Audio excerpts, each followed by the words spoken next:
Olá, querido adolescente, jovem, pais, assessores, acompanhadores.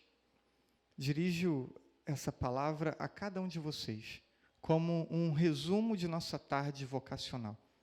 Pretendo fazer 2 pequenos vídeos, talvez um terceiro, respondendo a algumas perguntas. E nesse primeiro momento, importa perceber que tudo parte do amor. De sermos amados por Deus, de nos percebermos amados por Deus e de querermos corresponder a esse mesmo amor.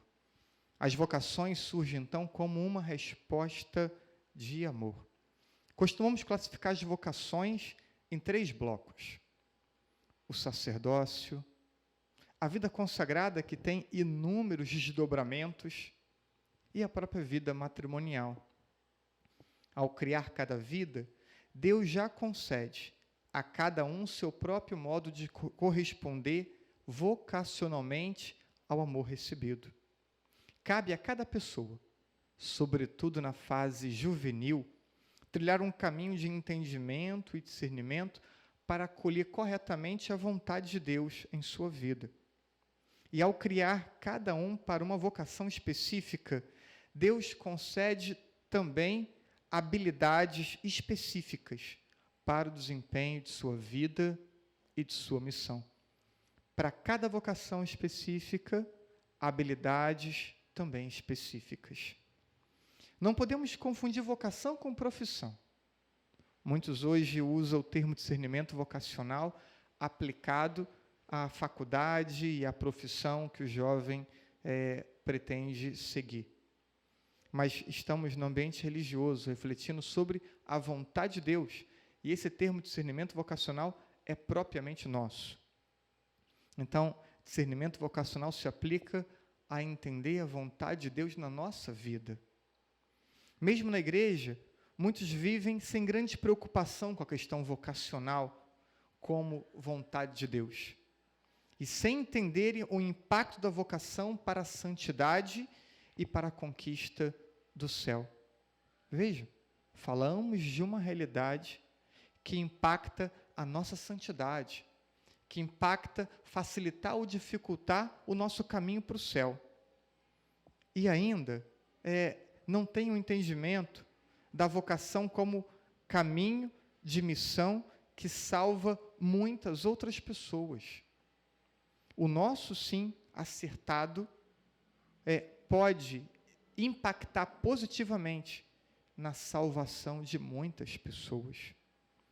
Neste cenário em que as pessoas acabam se descuidando da vontade de Deus, não se interessando pela vontade de Deus, um cenário altamente secularizado, mesmo no interno de nossas igrejas, como tem sido cada vez mais difícil o despertar das vocações.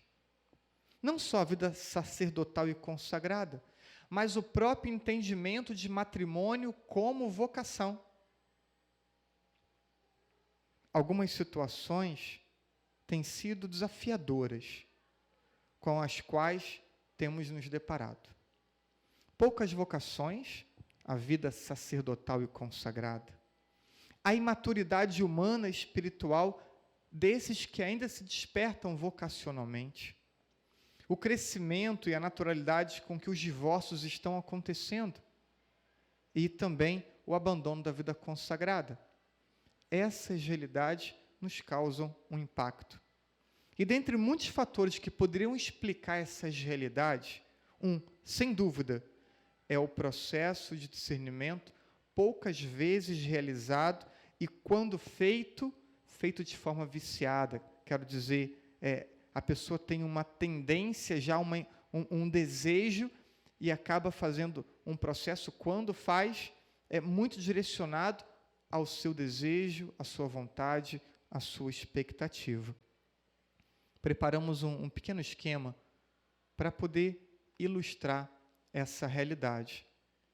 E nesse esquema, que vamos compartilhar aqui, podemos ver o processo de discernimento, em uma coluna vertical, o jovem, e seguindo o jovem, uma interrogação. A dúvida: o que fazer? Qual a vontade de Deus? E qual seria o caminho natural depois da dúvida? Um traço e vem o D de discernimento, o processo de discernimento, que vai direcionar, então, para esses 3 blocos de vocação que citamos. Esse seria o caminho natural. Esse seria o caminho correto para um adolescente, para um jovem percorrer. Para um adolescente e um jovem ser acompanhado por um pai, por uma mãe, por um padre, por um assessor adulto que está sempre perto das suas atividades juvenis. Agora, o que ocorre muitas vezes, quando ainda se faz discernimento, porque muitos nem refletem sobre isso, é pular da dúvida para a vocação, sem passar por um processo de discernimento. E quando isso ocorre, então, 2 possibilidades são as mais frequentes.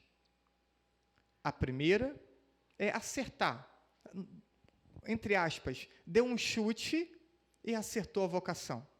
Mas como não fez um processo de discernimento, para sempre uma dúvida: será que era realmente isso? Tentações vão acontecer, e as dúvidas vão surgir. Quando o processo ele é bem feito, o processo de discernimento, sempre que para uma dúvida ou uma tentação, já temos uma resposta pronta, que acalma, que tranquiliza o nosso interior. A segunda realidade que é comum acontecer é a pessoa, então, errar. E aí, quando a pessoa erra, vai lhe faltar habilidades específicas para desempenhar a vocação que erroneamente acabou escolhendo. Isso vai lhe causar uma dificuldade para a santidade, para a realização. Pode ficar sempre com aquela impressão de que algo está faltando. Parece que tudo está certo, mas alguma coisa ainda falta. Então, esse gráfico ilustra um pouquinho a necessidade do discernimento vocacional.